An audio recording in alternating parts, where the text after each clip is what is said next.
사랑하는 성도 여러분, 4월 14일 수요일입니다. 오늘도 저희가 하나님 말씀을 묵상하며 이 하루를 시작하십니다. 기도하십니다. 아버지 하나님, 새날을 주시니 감사합니다. 아버지 하나님, 저희가 오늘도 주님의 말씀 앞에 또 주님의 임재하심 앞에 저희들의 온 마음을 열고 온 삶을 드리며 주님의 음성을 듣고 또 그 말씀대로 순종하는 삶을 살아가고자 합니다. 아버지 하나님, 저희에게 이 말씀을 듣고 깨닫게 하시고 또 주의 뜻대로 살도록 인도하여 주시옵소서. 험난하고 괴로운 일 많고 유혹하고 시험하는 많은 일들이 있지만은 그러나 주님의 말씀을 붙들고 주님의 뜻 가운데 살아가도록 인도하여 주옵소서. 예수님 이름으로 기도하옵나이다. 아멘. 우리 찬송가 같이 하십니다. 찬송가 320장 나의 죄를 정케 하사. 오늘 저희들에게 주시는 하나님의 말씀은 출애굽기 4장 24절부터 31절의 말씀입니다. 출애굽기 4장 24절부터 31절의 말씀입니다. 모세가 길을 가다가 숙소에 있을 때에 여호와께서 그를 만나사 그를 죽이려 하신지라. 십보라가 돌칼을 가져다가 그의 아들의 포피를 베어 그의 발에 갖다 대며 이르되 당신은 참으로 내게 피남편이로다 하니 여호와께서 그를 놓아 주시니라. 그때 십보라가 피남편이라 함은 할례 때문이었더라.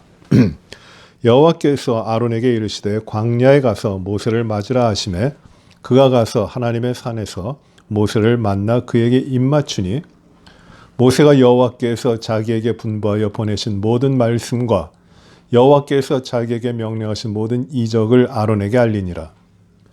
모세와 아론이 가서 여호와의 이스라엘 자손의 모든 장로를 모으고 아론이 여호와께서 모세에게 이르신 모든 말씀을 전하고 그 백성 앞에서 이적을 행하니 백성이 믿으며 여호와께서 이스라엘 자손을 찾으시고 그들의 고난을 살피셨다함을 듣고 머리 숙여 경배하였더라. 아멘.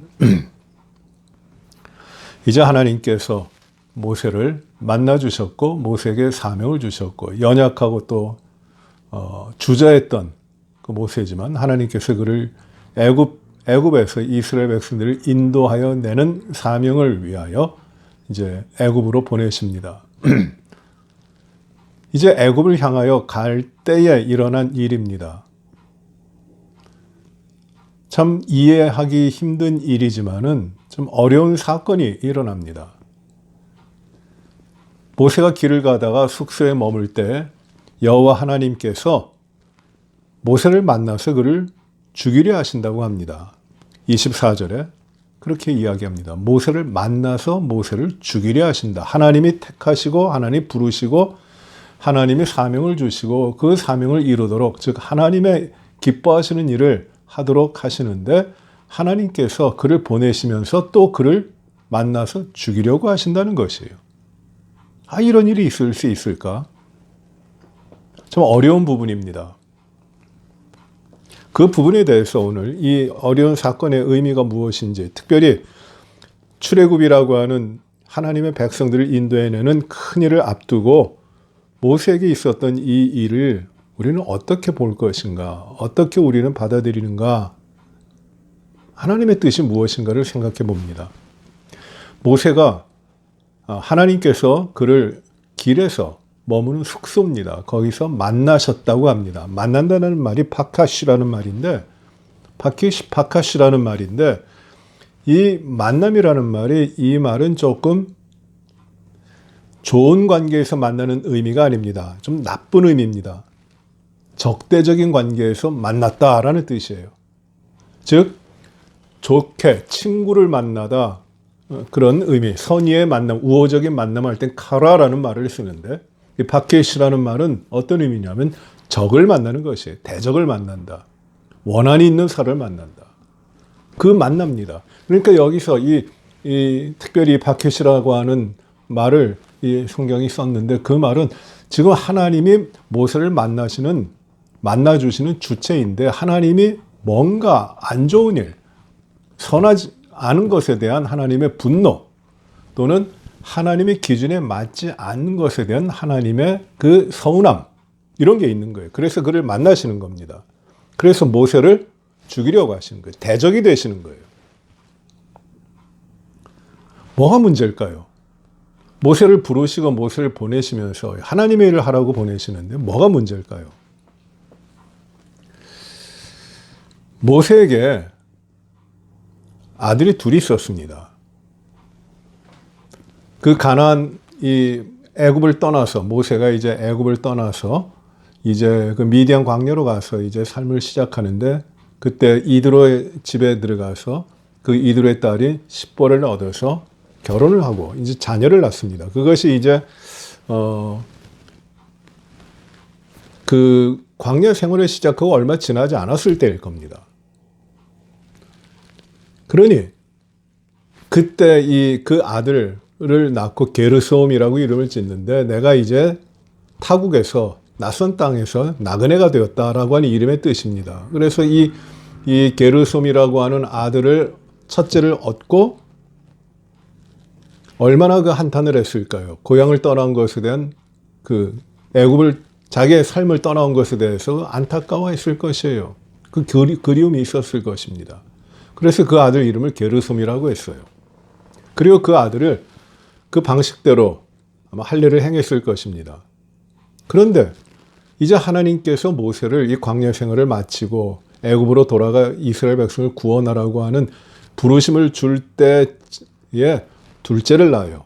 둘째 이름은 엘리에셀입니다. 여호와 하나님은 나의 편이다라는 뜻이에요. 나의 힘이다. 나의 구원이다. 하나님은 나의 구원이시다라는 의미입니다. 그런데 이때가 이 엘리에셀 둘째를 낳았을 때가 이제 하나님께서 부르시는 그때입니다. 애굽을 향하여 가라고 하시는 그때예요. 그래서 이 엘리에셀을 낳고 할례를 행하지 못하고 갑니다. 이스라엘 백성들에게 하나님께서는 창세기 17장 10절에 무엇이라고 말씀하냐면 누구든지 이스라엘 족속들 가운데 그 안에 우거하는 자들은 할례를 받으라라는 것이에요. 예외 없이 할례를 하라는 것입니다. 왜? 그것이 하나님의 선택받은 이스라엘 백성의 표입니다. 굉장히 중요한 거예요. 이 할례가 하나님의 백성의 표입니다. 그래서 모든 이스라엘 백성들은 어디서 태어났든지 하나님의 백성이기 때문에 할례를 받아야 되는 것이에요. 그런데 이 광야에서 낳은 둘째 엘리에셀은 할례를 받지 못했어요.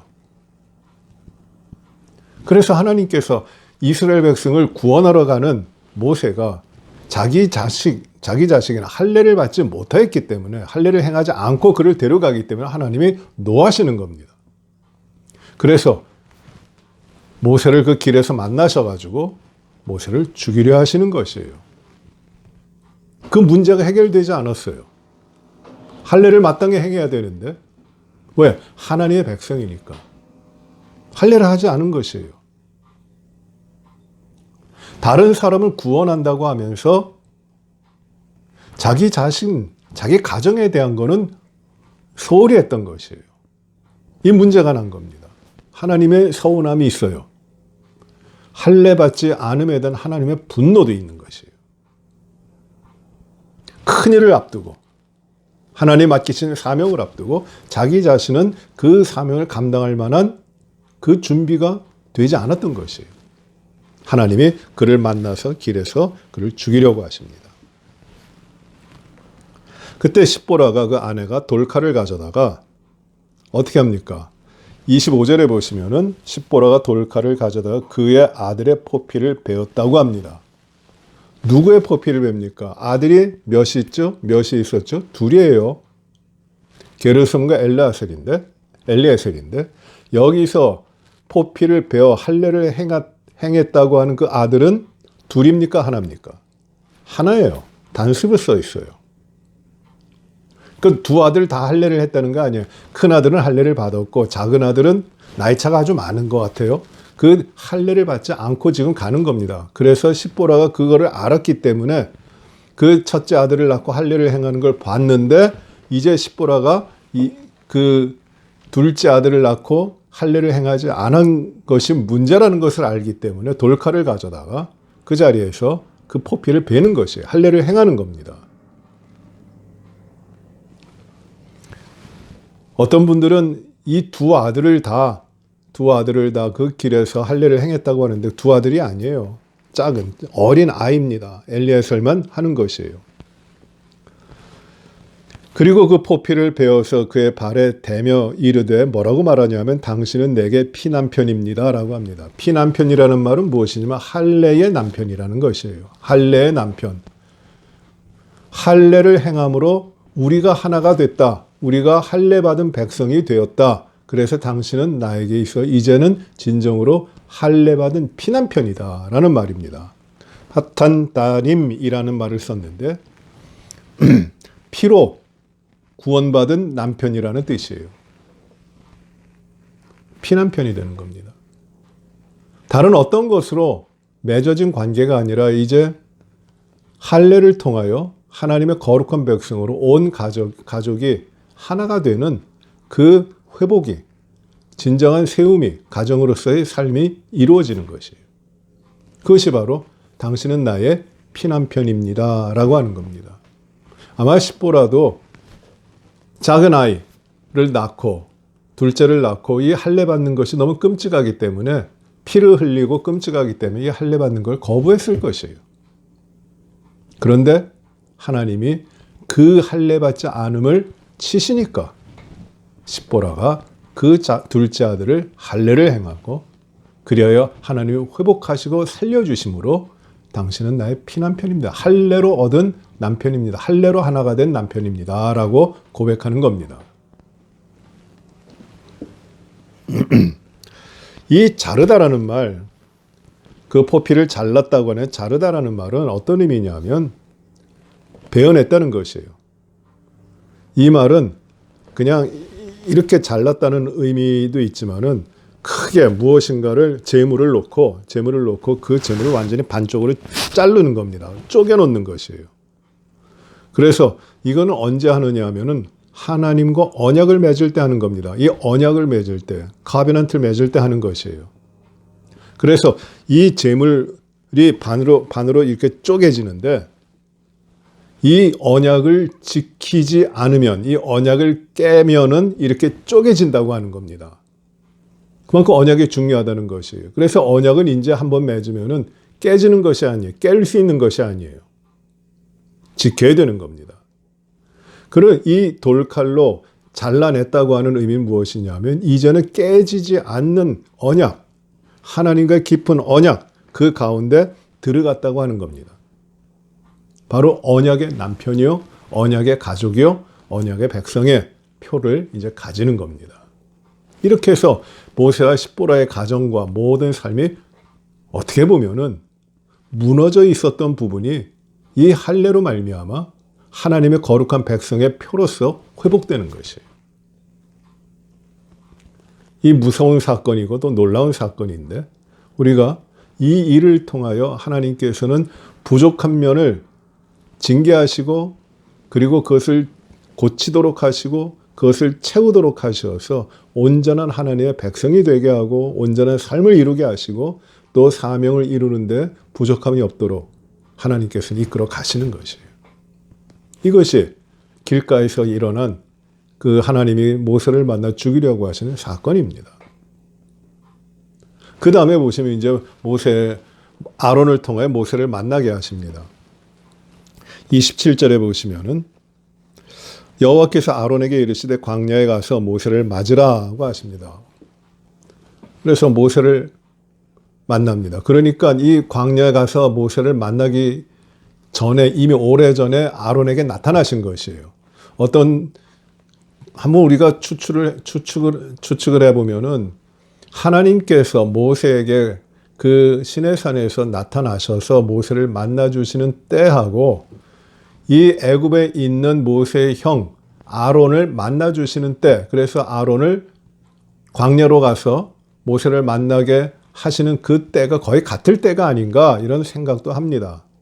아마 비슷한 때일 것이에요. 하나님께서는 동시적으로 모세에게 나타나시고 광야에 있는 모세에게 나타나시고 애굽에 있는 아론에게 나타나셔서 만나게 하시고 그리고 어디로 가게 합니까? 하나님의 산으로 가는 것이에요. 하나님의 산에서 모세를 만나 입을 맞춥니다. 떨어져 있었던 형제입니다. 보아도 기억이 안 날 형제예요. 40년 동안 떨어져 있었던, 아니 40년 더 됐겠죠. 모세가 장성하여 애굽을 떠난 게 40년 전이니까 그 형 아론을 못 본 거는 아마 거의 7, 80년 됐을 것입니다. 그런데 하나님께서 아론도 불러서 모세와 함께 만나게 하시고 하나님의 산에서, 호렙산에서 만나게 하시는 것이에요. 왜? 그 산이 중요하니까. 여기는 하나님의 지성소 같은 곳입니다. 하나님과 임재, 하나님의 임재와 하나님의 만나는 곳이에요. 그것을 아론도 불러주시는 것이에요. 그리고 모세가 아론에게 하나님께서 나타나신 일을, 하나님 명령하신 일, 하나님께서 모든 이적 베풀어 주신 것들을 다 이야기합니다. 그리고 모세와 아론이 이스라엘 가서 이스라엘 자손의 모든 장로들을 모으고 그리고 아론이 여호와께서 모세에게 이르신 모든 말씀을 전하고 백성과 모든 장로들과 백성들을 모으고 그리고 하나님의 모든 말씀을 일렀어요. 그랬더니 백성들이 어떻게 합니까? 31절 백성들이 믿고 그리고 하나님을 경배합니다. 하나님을 경배합니다. 이제부터 출애굽의 역사가 이루어지기를 시작하는 겁니다. 오늘 우리가 이 말씀을 통해서 우리에게 참 모세가 완벽한 사람이라고 할지라도 그의 부족한 면이 무엇이 있었는가를 하나님께서는 찾아내셔서 그 부족한 면을 이기도록 하세요. 그 아내를 통하여 할례를 행하도록 하시는 것이죠. 그래요. 조금도 부족함이 없도록 그 모세를 회복시키시는 거예요. 고치시는 것이에요. 그리고 그 회복으로 말미암아 십보라도 그렇고 모든 가족들이 모세와 함께 하나님의 부르심을 받고 하나님의 사역을 감당하는 귀한 일치된 믿음의 가정으로 회복되는 겁니다. 우리가 이 말씀을 오늘 묵상하면서 우리에게 부족한 부분이 우리가 주님의 일을 감당하고 주님 앞에 살고자 하는데 나의 이기적인 생각과 나의 세상적인 생각 때문에 부족한 것들, 하나님의 기준에 채워지지 않는 것들을 채워야 됩니다. 우리가 마땅히 구별해 하나님 앞에 드려야 될 것들 드려야 됩니다. 우리가 마땅히 하나님 앞에 하나님의 백성으로 헌신해야 될 것들을 헌신해야 됩니다. 내 것을 취하여 하나님의 영광된 뜻을 이루기 위해 우리는 살아야 되는 것이죠.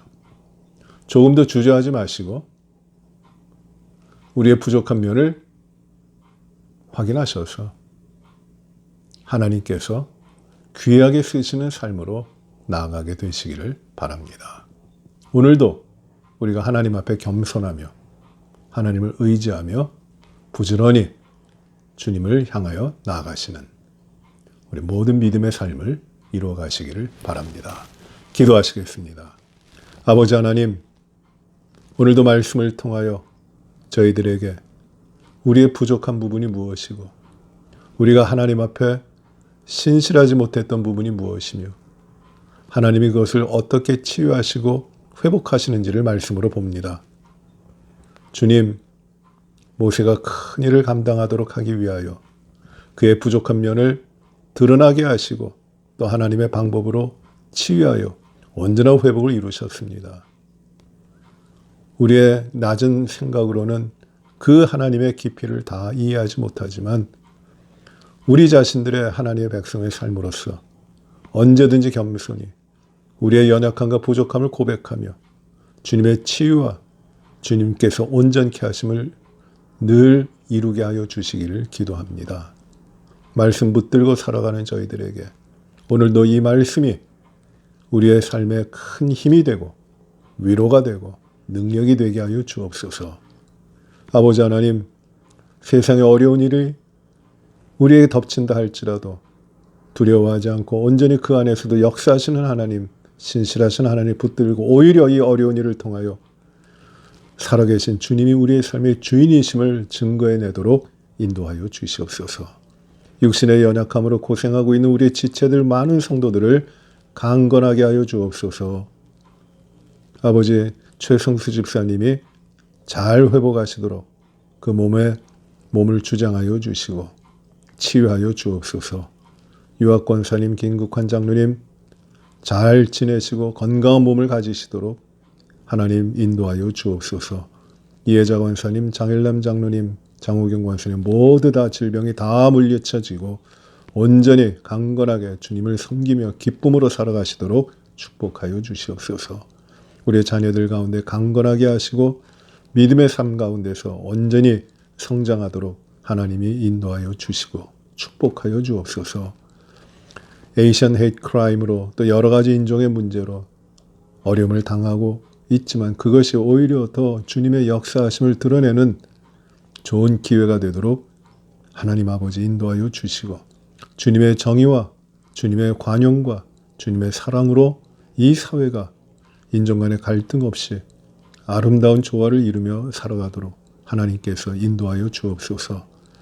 세계 도처에 어려움을 당하고 있는 민족들, 나라들이 많이 있는데 긍휼히 보시고 평화를 주시고 아버지 하나님 핍박 가운데서 백성들을 지키시고 곤란하고 어려운 상황 가운데 참으로 믿음 가운데 살아가도록 인도하여 주시고 주님이 통치자이심을 알고 주님을 의지하며 온전히 복음의 역사를 그 땅에 이루어 주시기를 기도합니다.